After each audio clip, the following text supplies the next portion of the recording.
네, 창세기 17장 15절에서 27절 본문으로 인자를 베푸시는 하나님이라는 제목으로 하나님의 말씀 나누겠습니다. 오늘 우리는 우리가 하나님께 진심으로 무릎 꿇을 수밖에 없는 이유를 배우게 될 것입니다. 권력자들의 특징은 사람들을 무릎 꿇게 할 때에 권력자들은 힘으로 무릎 꿇게 합니다. 그러나 하나님의 백성들이 하나님께 무릎을 꿇는 이유는 그가 전능하시기 때문이기도 하지만 하나님이 단순히 전능하시기 때문에 그의 백성들이 그의 앞에 무릎을 꿇게 되는 것이 아니라 그의 인자하심 때문에 하나님의 백성들이 전능하신 하나님 앞에 무릎을 꿇게 되는 것입니다. 그래서 다윗은 뭐라고 고백했냐면 내 평생의 선하심과 인자하심이 반드시 나를 따르리니 내가 여호와의 집에 영원히 살리로다 라고 그렇게 고백했습니다. 주님의 인자하심이 하나님의 성도들이 어두움으로 다닐 때나 불행한 일을 당할 때나 그 모든 일들을 하나님의 전능하신 손으로 붙드시고 심지어는 우리가 죄 가운데 있을 때나 어떤 그런 불신의 늪에 빠져 있을 때조차도 하나님의 그 인자하심 성품 때문에 우리가 멸망하지 않고 하나님께서 끝까지 구원의 길로 인도하신다라는 고백이죠. 여러분, 죄 많고 연약한 자들에게 소망이 어디 있습니까? 그것은 바로 하나님의 인자하심에 있음을 믿어야 하는 것입니다. 본문은 아브라함에게 주신 약속이 확실히 이루어질 것을 거듭해서 하나님께서 확인해 주시는 그러한 대목입니다. 그 대목의 연속선상인데 본문을 통해서 우리가 오늘 메시지를 살펴보면서 또 한 번 헤아릴 수 없을 만큼 인자하신 하나님을 만나게 될 것입니다. 하나님이 도대체 무슨 자격이 있어서 아브라함을 이렇게까지 끝까지 붙잡아 주실까? 도대체 무슨 자격이 있어서 아브라함이 바라지도 않고 아브라함이 정말 생각지도 못했던 그런 축복을 하나님께서 거듭거듭 나타나시면서 그렇게 말씀해 주시는가? 여러분들 이 대목을 살펴보면서 우리 안에 하나님의 인자하심에 대한 그런 통찰이 더욱더 깊어지는 축복이 있게 되기를 바랍니다. 첫째로 보면 하나님께서 사례를 향한 축복을 말씀하고 계십니다. 15절에서 16절 한번 읽어볼까요? 15절에서 16절 시작. 하나님이 또 아브라함에게 이르시되 내 아내 사례는 이름을 사례라 하지 말고 사라라 하라. 내가 그에게 복을 주어 그가 내게 아들을 낳아 주게 하며 내가 그에게 복을 주어 그를 여러 민족의 어머니가 되게 하리니 민족의 여러 왕이 그에게서 나리라. 하나님께서 아브라함에게 사라에게 어떤 축복을 주실 것인지 말씀하시는 대목인데 그래서 몇 가지로 함께 나누기 원합니다. 하나님께서는 사라의 이름도 바꾸어 주셨습니다. 아브라함에게 아브라함이라는 이름을 주시더니 이제 급기야 아브라함의 아내인 사라에게도 사라라는 이름을 주셨습니다. 이 사라라는 이름은 많은 민족의 어머니라는 뜻입니다. 이름을 바꾼다라는 것은 제가 지난번에 말씀드린 것처럼 크게 두 가지 의미가 있는데 하나는 하나님의 의지를 반영하는 것입니다. 내가 반드시 이렇게 너를 바꿔 놓고 말 거야 라는 의지를 말씀하는 것이죠. 그리고 또 한 가지는 하나님의 자녀에게 새로운 정체성이 임했음을 보여주고 있는 것입니다. 이제는 그 이름에 걸맞는 삶을 살아야 한다라는 것을 강조하시는 거예요. 여러분, 사례라는 인물과 사라라는 인물의 근본적인 차이가 있습니다. 그 차이가 혹시 무엇인지 아십니까, 여러분? 사례는 출산할 수 없는 정체성을 가진 여인을 사례라고 하는 것입니다. 동일한 사람이지만 그러나 그녀의 이름을 바꿔주시는 것이죠. 사라라고 바꿔주시는 것입니다. 많은 민족의 어머니가 될 것이다. 그것은 사라는 이제는 하나님의 능력으로 출산할 수 있는 여인이 되었다라는 그런 새로운 정체성의 부여가 그 이름에 담겨 있는 것입니다. 놀라운 변화인 것입니다.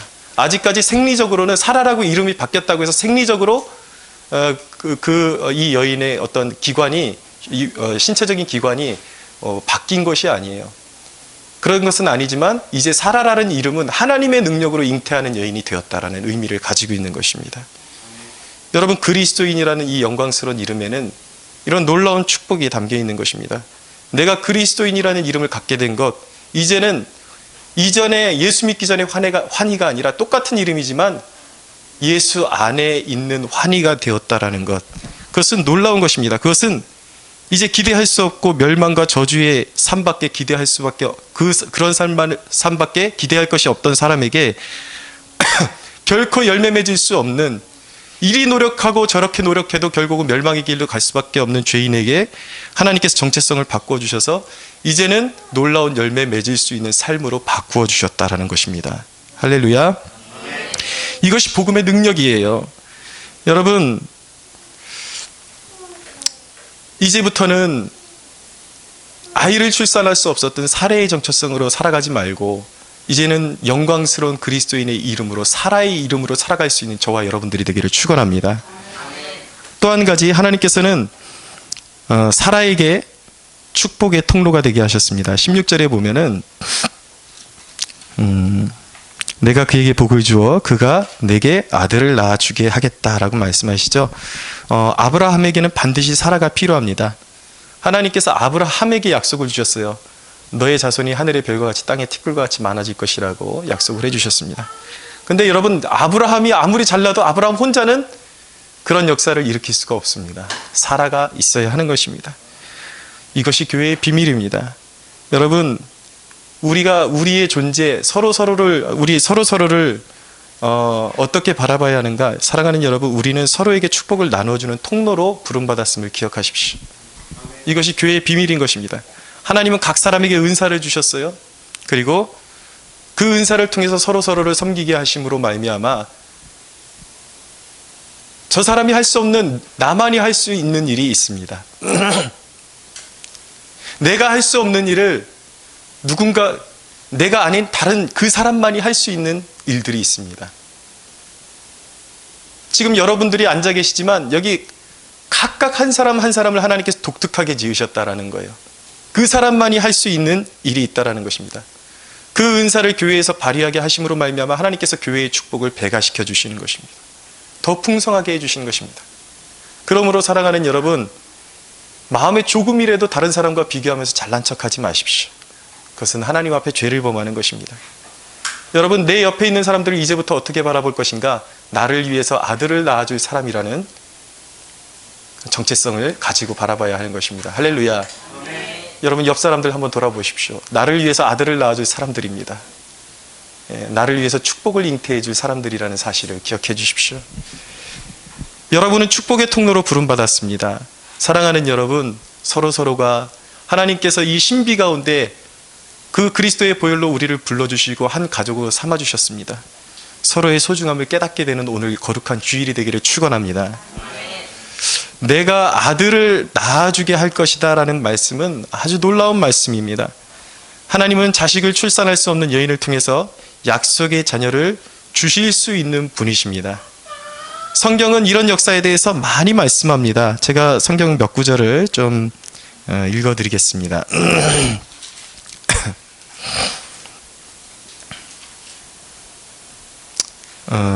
이사야서 49장 19절 읽어드립니다. 19절에서 21절 이렇게 말씀합니다. 이는 내 황폐하고 적막한 곳들과 내 파멸을 당하였던 땅이 이제는 주민이 많아 좁게 될 것이며 너를 삼켰던 자들이 멀리 떠날 것이니라. 자식을 잃었을 때에 낳은 자녀가 후일에 내 귀에 말하기를 이곳이 내게 좁으니 넓혀서 내가 거주하게 하라 하리니 그때에 내가 내 마음에 이르기를 누가 나를 위하여 이들을 낳았는고 나는 자녀를 잃었고 외로워졌거늘 사로잡혀 유리하였거늘 이들을 누가 양육하였는고 나는 홀로 남았거늘 이들은 어디서 생겼는고 하리라. 이 말씀은 이제 유다가 바벨론에게 침공을 받아서 패망한 다음에 하나님께서 이사야를 통해서 이스라엘을 어떻게 회복시켜 주실지 예언해 주시는 대목입니다. 모두가 죽어나갔고 모두가 창칼에 찔려 비참하게 죽었지만 씨가 말랐고 정말 이 민족이 다시 살아날 것이라고 누구도 예측할 수 없었지만 하나님의 전능하신 능력으로 어느새 장정들이 다 죽었는 줄 알았는데 너희들이 어떻게 고백하게 될 것인가? 도대체 이들을 누가 낳아서 이렇게 우리가 있는 장소가 비좁을 정도로 사람이 많아졌는가? 하나님이 그렇게 회복시켜 주신다라는 것입니다. 전능하신 하나님은 능력이 충분히 그렇게 만들어 주실 수 있다라는 것입니다. 또한 이사야서 54장입니다. 제가 읽어드립니다. 이사야서 54장 1절에서 3절입니다. 잉태하지 못하며 출산하지 못한 너는 노래할지어다. 산고를 겪지 못한 너는 외쳐 노래할지어다. 이는 홀로 된 여인의 자식이 남편 있는 자의 자식보다 많음이라. 여호와께서 말씀하셨느니라. 내 장막터를 넓히며 내 처소의 휘장을 아끼지 말고 널리 펴되 너의 줄을 길게 하며 너의 말뚝을 견고히 할지어다. 이는 내가 좌우로 퍼지며 내 자손은 열방을 얻으며 황폐한 성읍들을 사람 살 곳이 되게 할 것임이라. 할렐루야. 또 한 구절입니다. 이사야서 60장 22절에 보면 그 작은 자가 1000명을 이루겠고 그 약한 자가 강국을 이룰 것이라. 때가 되면 나 여호와가 속히 이루리라. 할렐루야. 우리 하나님이 이렇게 전능하신 하나님이십니다. 불가능 속에서 인간이 포기한 그 삶 속에서 불가능을 가능케 하시고 자녀들이 완전히 씨가 말랐는 줄 알았는데 그것이 비좁을 정도로 자녀들로 채우시는 하나님이 우리가 믿는 하나님이신 것입니다. 소망 없는 삶에 하나님이 오시면 소망의 바람이 불어오는 것입니다. 그분은 새 창조의 능력으로 절망적인 삶을 변화시킬 수 있는 유일한 분임을 우리가 믿어야 하는 것입니다. 이 설교를 준비할 때에 마음에 갈등이 생겼습니다. 사탄이 제 마음에 그런 생각을 집어넣어 줬어요. 뭐냐면 네가 그런 설교를 할 자격이 있니? 너의 형편을 봐봐. 3년 동안 여기 와서 네가 기도하고 일구어 놓은 일들을 봐봐. 네가 하나님은 전능하시다고 믿으면 자손들이 많아질 거라고 그렇게 설교할 자격이 있니? 하나님께서 그렇게 사탄이 저에게 그렇게 속삭이는 소리를 들었습니다. 그런데 또 마음 한켠에서 그런 생각이 들었어요. 그럼에도 불구하고 나는 이 말씀을 선포해야 된다. 왜냐하면 하나님은 죽음보다 강하시고 말씀은 죽은 자를 일으키시는 능력이기 때문이다. 할렐루야. 여러분, 하나님은 전능하십니다. 죽음이 있어야 부활이 있는 것입니다. 고난이 있어야 승리가 있는 법입니다. 제가 청년 시절에 운동을 전공으로 하다가 5번의 수술을 받고 이제 퇴원을 했는데도 다리가 낫지를 않아서 운동을 전공으로 했던 사람인데 다리를 못 쓰게 되었어요. 통증이 계속 남아있어서 다리를 질질 끌고 다니는 신세가 되었습니다. 그러다 보니까 우울증이 왔어요. 사람 앞에 나서기 싫고 그래서 매일매일 방 한 구석에 틀어박혀가지고 눈물로 지새웠던 시절이 있었습니다. 제가 여러 번 여러분들에게 간증드리는 그런 내용이지만 그때 제가 펑펑 울고 있을 때에 제가 있던 그 방 안에 영광스러운 하나님의 임재가 나타났습니다. 제 인생에 그런 경험은 몇 번 되지 않습니다. 근데 그 방 안에 하나님의 임재가 충만하게 나타나면서 제 마음 가운데 어떤 울림이 있었냐면 네가 믿는 하나님이 그것밖에 되지 않느냐. 나는 천지를 지었다. 나는 불가능한 것이 없는 하나님이다. 나를 믿으라고 말씀하시는 하나님의 음성을 들었습니다. 펑펑 울었어요. 그러고 나서도 내가 무엇을 해야 될지 알지를 못했고 갈피를 잡지 못했습니다. 그러나 하나님은 그 순간부터 제 삶 가운데 역사하시기 시작했고 제게 새로운 비전을 주셨습니다. 그래서 주의 종으로 쓰임 받고 싶은 마음을 제 마음 가운데 강렬하게 밀어넣으시면서 제가 이제 체육 전문대를 졸업했기 때문에 2년제를 이제 나오고 신대원을 가려면 4년제 학위가 필요한데 한 번에 학사고 그러니까 4년제 졸업장을 취득하는 4년 학사고시와 그리고 장신대 신대원 준비를 한꺼번에 같이 준비를 했습니다. 운동을 하던 사람이 도저히 감당할 수 없는 스케줄이었고 그런 도전이었습니다. 그런데 감사하게도 하나님께서 3년간의 연단을 통해서 한 번에 학사고시와 그리고 신대원을 동시에 통과시켜 주셨어요. 사랑하는 여러분, 지금 우리 앞에 지금 제가 말씀드린 것 같은 또 다른 이런 부활의 역사가 기다리고 계심을 믿으십시오. 하나님은 불가능을 가능케 하시는 하나님이십니다. 적어도 제 삶에 보여주셨던 하나님은 그렇게 놀라운 분이세요.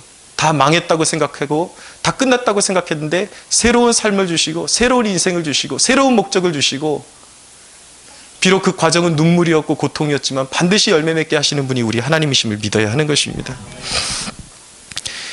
여러분, 아브라함의 연단을 지금 통과하고 있는 분들이 있습니까? 모든 상황 속에서 하나님의 전능하심을 그럴수록 더욱 높여드리십시오. 결국 하나님께서는 우리의 인생 가운데 승리를 안겨주실 것입니다. 하나님께서는 결국 우리의 죽을 몸도 성령의 능력으로 살려서 영화로운 구원으로 우리를 이끌어줄 줄로 믿으시기 바랍니다. 사라에게 어떤 축복을 주셨습니까?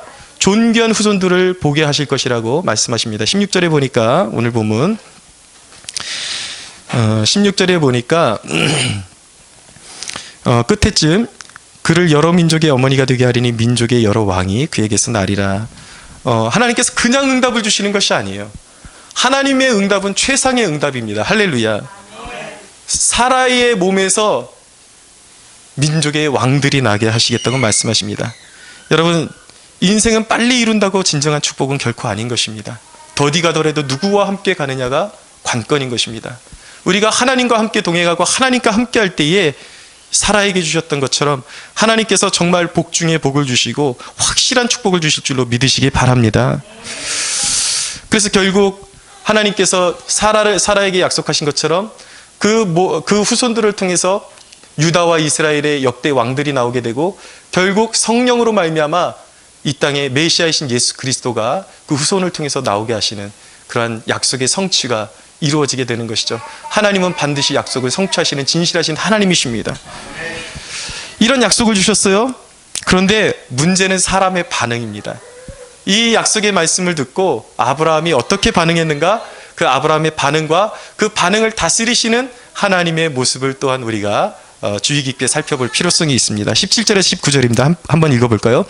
아브라함이 엎드려 웃으며 마음속으로 이르되 100세 된 사람이 어찌 자식을 낳을까? 사라는 90세니 어찌 출산하리요 하고 아브라함이 이에 하나님께 아뢰되 이스마엘이나 하나님께 앞에 살기를 원하나이다. 하나님이 이르시되 아니라 내 아내 사라가 내게 아들을 낳으리니 너는 그 이름을 이삭이라 하라. 내가 그와 내 언약을 세우리니 그의 후손에게 영원한 언약이 되리라. 아멘.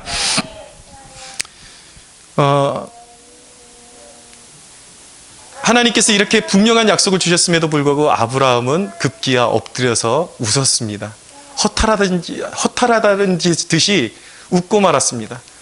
근데 하나님께서 그 웃는 아브라함을 괘씸하다고 하지 않고 하나님께서 아브라함을 침착하게 다스리십니다. 이 대목을 통해서 우리가 믿는 하나님이 어떤 분인지 몇 가지를 또 발견하게 됩니다. 우리가 믿는 하나님은 어떤 하나님이십니까? 첫째, 믿음 주시는 하나님이십니다. 로마서에 보면 이런 말씀이 있는데 로마서 5장 18절에서 22절에 이런 말씀이 있습니다. 4장 18절입니다. 4장 18절에서 22절. 아브라함이 바랄 수 없는 중에 바라고 믿었으니 이는 내 후손이 이 같으리라 하신 말씀대로 많은 민족의 조상이 되게 하려 하심이라. 그가 100세나 되어 자기 몸이 죽은 것 같고 사라의 태가 죽은 것 같음도 알고도 믿음이 약하여지지 아니하고 믿음이 없어 하나님의 약속을 의심하지 않고 믿음으로 견고하여져서 하나님께 영광을 돌리며 약속하신 그것을 또한 능히 이루실 줄 확신하였으니 라고 말씀합니다. 사도 바울의 기록과 아브라함이 실제 하나님 앞에 보였던 그 반응은 좀 다른 것 같습니다. 차이가 나는 것 같습니다. 근데 성경은 절대 거짓말하는 법이 없습니다. 이 이야기는 아브라함이 본래 믿음이 좋았던 것은 아니었습니다. 그도 의심했고 좌절할 때가 있었지만 하나님께서 끝까지 아브라함을 격려하시고 믿음을 지켜낼 수 있도록 도와주셨던 것입니다. 하나님이 그에게 믿음을 주셨고 하나님이 계속해서 격려해 주시니까 다시 한번 믿음으로 일어설 수 있었게 된 것이죠. 그의 부족함을 하나님께서 보혈로 감싸주시고 은혜로 다 감싸주시고 이전에 그가 의심했던 그 모든 것들을 하나님께서 눈 감아주시고 그를 너는 믿음의 사람이야, 믿음의 조상이야 라고 칭해 주셨던 것입니다. 그것이 하나님의 은혜예요.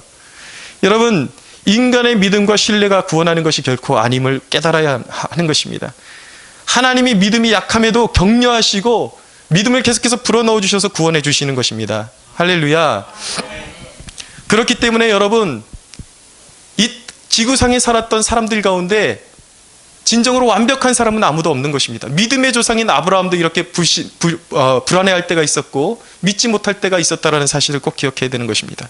그렇기 때문에 사람에게 어떤 특정한 사람에게 성자라는 이름을 호칭을 붙이는 것은 사실은 옳지 않은 것입니다. 세인트라는 명칭은 그 누구에게도 붙일 수가 없는 거예요.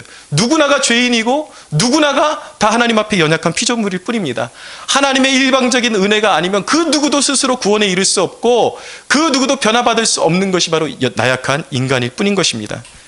그러나 여러분, 우리 자녀들 모두가 죄인임에도 불구하고 구속함을 받아 거룩한 존재로 여겨졌다는 의미에서 저와 여러분이 여전히 부족하고 연약하지만 하나님은 거룩한 성도라는 이름으로 저와 여러분 모두에게 주셨음을 믿어야 하는 것입니다. 특별한 누군가만 성자가 아니라 하나님의 은혜를 입은 우리 모두가 하나님의 거룩한 자녀들, 성도임을 믿으시기 바랍니다. 하나님은 어떤 분입니까? 두 번째로 인격적인 분이십니다. 18절을 보세요.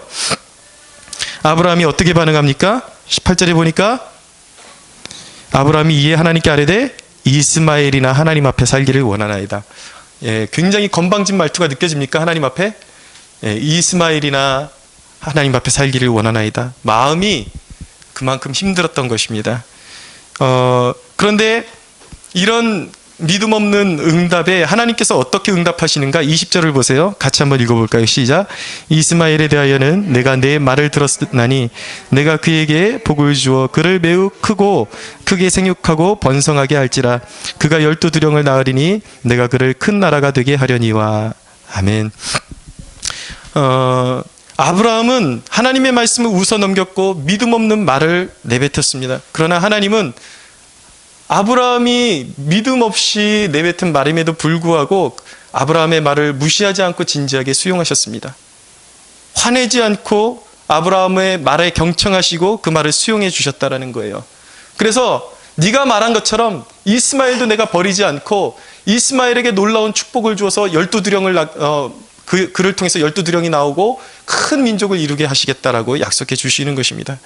사랑하는 여러분, 이것이 바로 하나님의 온유함인 것입니다. 우리를 끝까지 인내하시고 우리의 믿음 없음에도 하나님께서 가장 선으로 응답해 주시는 분이 우리가 믿는 하나님이신 것입니다. 신약 성경에 보면 수로보네게 여인이 예수님에게 자신의 귀신 들린 딸을 고쳐달라고 애원을 했습니다. 그랬더니 예수님께서 뭐라고 말씀하시냐면 자녀들에게 줄 빵을 개들에게 줄 것이 없다라고 말씀하셨어요. 모욕을 주셨습니다. 그러나 그때 수로보네의 여인이 뭐라고 대답을 하냐면 주님께 이렇게 대답을 합니다. 올소이다마는, 주여 올소이다마는. 그러니까 예수님의 말씀에 그냥 굽히는 것이 아니라 예수님, 주님 당신의 말씀이 옳습니다. 그렇지만 개들도 자기 주인의 땅에서 떨어지는 부스러기를 먹나이다. 자기의 모든 자존심과 자아를 깨뜨리고 주님 앞에 더욱더 낮아졌습니다. 주님의 말씀이 옳지만 그래도 은혜 받기 원합니다. 주님 내게 주실 은혜를 주십시오. 개들에게라도 주는 은혜라도 좋으니 우리에게 은혜를 주십시오 라고 이야기했을 때에 예수님께서는 건방지게 어디서 말대답하니라고 말씀하지 않으셨어요. 여인아, 너의 믿음이 크도다라고 칭찬해 주셨습니다. 할렐루야. 여러분, 무엇입니까? 우리가 믿는 예수 그리스도의 하나님은 인자하신 하나님이시요 인격적인 하나님이시요 왕처럼 군림하시고 독재자처럼 군림하시는 하나님이 아니라 우리가 무엇이든지 연약함 가운데 고백하면 우리의 연약함을 아시고 가장 선하신 뜻대로 들어주시고 응답해 주시는 인격적인 하나님이시라는 사실입니다.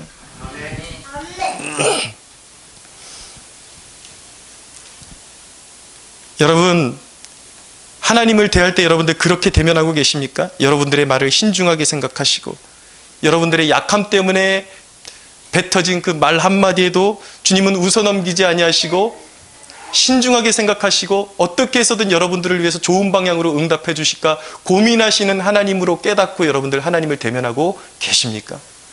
그렇게 기도하고 계십니까? 사랑하는 여러분, 여러분의 중보를 하나님이 신중히 들으신다는 사실을 꼭 기억할 수 있게 되기를 원합니다. 여러분의 입술로 이웃을 축복하십시오. 그리고 기도하십시오. 우리의 기도로 하나님께서 저 굶주리고 있는 소말리아에 있는 아이들과 학대와 학살이 끊이지 않는 저 시리아 땅에, 그리고 소망 없는 그 삶을 살아가는 죄악 속에서 뒹굴고 있는 그런 버려진 아이들과 청소년들과 청년들에게 우리의 기도를 통해서 하나님께서 은혜를 부어주실 줄로 믿으시기 바랍니다. 세 번째로 하나님은 어떤 분입니까? 진짜 웃음을 주시는 분이십니다. 19절을 보세요. 오늘 본문 19절 읽겠습니다. 시작. 하나님이 이르시되 아니라 내 아내 사레가 내게 아들을 낳으리니 너는 그 이름을 이삭이라 하라.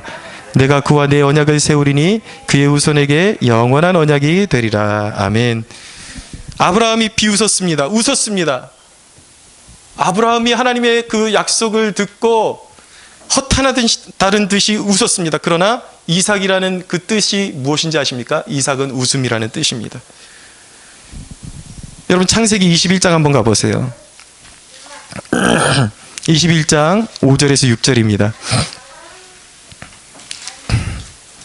한번 크게 읽겠습니다. 시작. 아브라함이 그의 아들 이삭이 그에게 태어날 때에 백세라. 사라가 이르되 하나님이 나를 웃게 하시니 듣는 자가 다 나와 함께 웃으리로다. 아멘. 여러분, 하나님은 비웃음도 쓴웃음도 진짜 웃음으로 바꿔주시는 좋으신 하나님이십니다. 여러분, 이 하나님의 인내와 긍휼을 어떻게 말로 표현할 수가 있겠습니까? 끝까지 인간은 불신하고 끝까지 믿지 못하고 넘어지는데 하나님은 끝까지 붙들어 주시고 끝까지 약속을 확인시켜 주시고 결국 그의 쓴웃음을 진정한 웃음으로 바꾸어 주기를 원하시는 분이, 그리고 그렇게 바꾸실 분이 바로 우리가 믿는 하나님이십니다. 여러분, 그분이 이렇게 하시는 이유는 무엇일까요? 바로 우리의 약함을 아시기 때문입니다.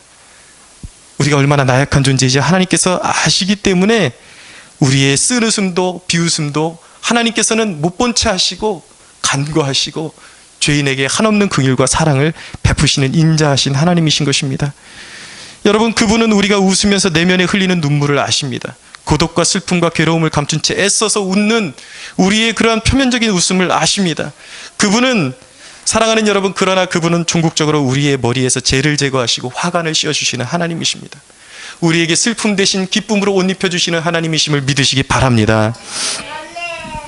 크게 세 번째로 23절 이하에 보면, 자, 이제 아브라함의 그런 가정에 하나님의 말씀대로 아브라함이 순종해서 모든 가솔들과 남자들에게 할례를 행하게 됩니다. 여러분, 불가능 속에서 우린 엘샤다이, 전능의 하나님을 의지해야만 하는 것입니다. 그분이 약속하셨고 그분이 우리에게 말씀하신 것은 반드시 100% 이루어지게 될 것입니다. 그러나 여러분, 한 가지 우리가 깨달아야 하는 사실은 하나님이 능력이 없으셔서가 아니라 우리로 하여금 그 하나님의 약속에 참여하는 기쁨을 주시기 위해서, 결실의 기쁨을 누리게 하시기 위해서 우리를 참여하게 하셨다라는 것을 꼭 깨달아야 하는 것입니다. 일정의 책임을 맡기셨어요. 그 책임이 무엇인가? 바로 할례인 것입니다. 우리가 하나님의 명을 받들어서 할례를 행해야 하는 것입니다. 그것은 육체적인 할례가 아니라 마음의 할례요, 하나님의 말씀에 대한 기꺼운 순종을 의미하는 것입니다. 하나님은 반드시 약속을 이루어 가십니다. 그러나 하나님은 그 약속을 이루어 가시는데 우리를 참여시키시면서 뭐라고 말씀하시냐면, 너는 내게 부르짖으라, 내가 내게 응답하겠고 내가 알지 못하는 크고 은밀한 일을 내게 보이리라고 하나님은 말씀하십니다. 우리가 부르짖어야 하는 것입니다.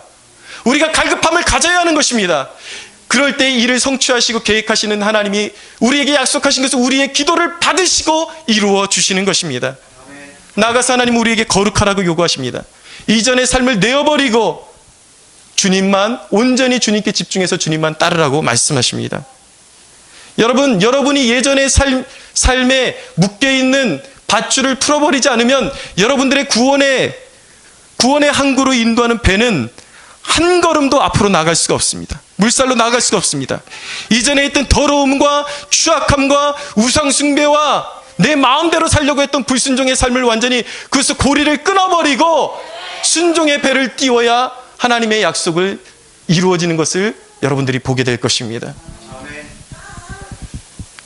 여러분, 대학에 들어가면 졸업은 되게 되어 있는 거예요. 대학에 일단 합격하기가 어렵지, 대학에 들어가면 졸업은 기정사실인 것입니다. 그러나 여러분, 기정사실이지만 강의에 출석하지도 않고 과제도 되지 않으면 당연히 F학점이 나올 수밖에 없는 것입니다. 거긴 열매가 없는 것이죠. 자기가 과제도 내지 않고 강의에 출석하지도 않았으면서 이 대학은 나를 졸업시켜주지도 않고 나를 이롭게 해준 것이 아무것도 없다라고 하는 사람은 그렇게 말할수록 자기 스스로만 미련하고 어리석다라는 것을 선포하는 것이 되는 것이죠. 하나님의 약속은 우리의 할례를 통해서, 마음의 할례와 순종을 통해서 이루어지는 것임을 믿으시기 바랍니다. 여러분, 그렇기 때문에 하나님의 전능하신 하나님의 학교는 순종을 요구하는데 성경은 말씀하십니다. 너희가 하나님을 아는 일과 그리고 섬기는 일에 하나가 되게 하라고 주님께서 명령하시는 것입니다. 하나님의 명령을 머릿속에 알고만 있어서는 아무런 능력도 나타나지 않는 것입니다. 전능하신 하나님의 능력을 알고 그분의 약속하심을 믿고 그분의 말씀대로 순종해야 우리에게 좋은 열매가 임할 줄로 믿으시기 바랍니다.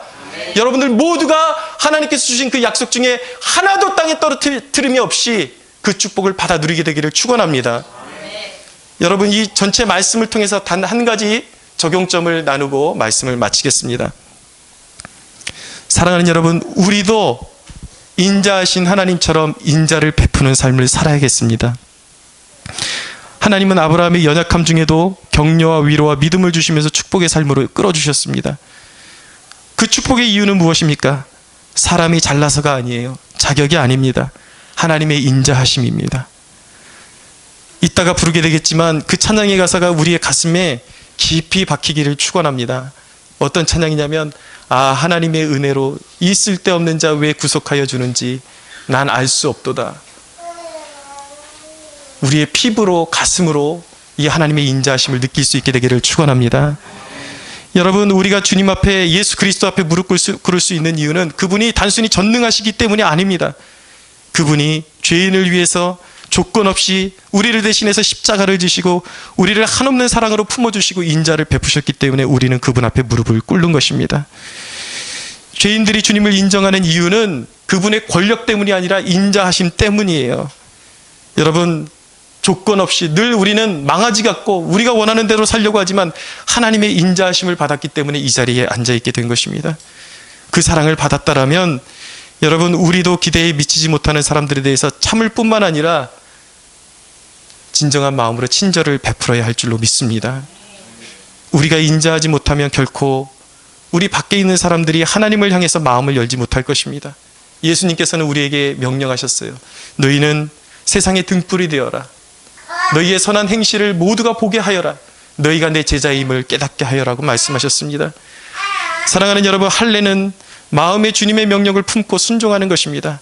사랑하는 여러분, 우리 모두가 이 말씀을 가슴에 품고 인자한 그리스도인이 되기를 주 예수의 이름으로 축원합니다. 우리 하나님께 영광의 박수 올려드리겠습니다.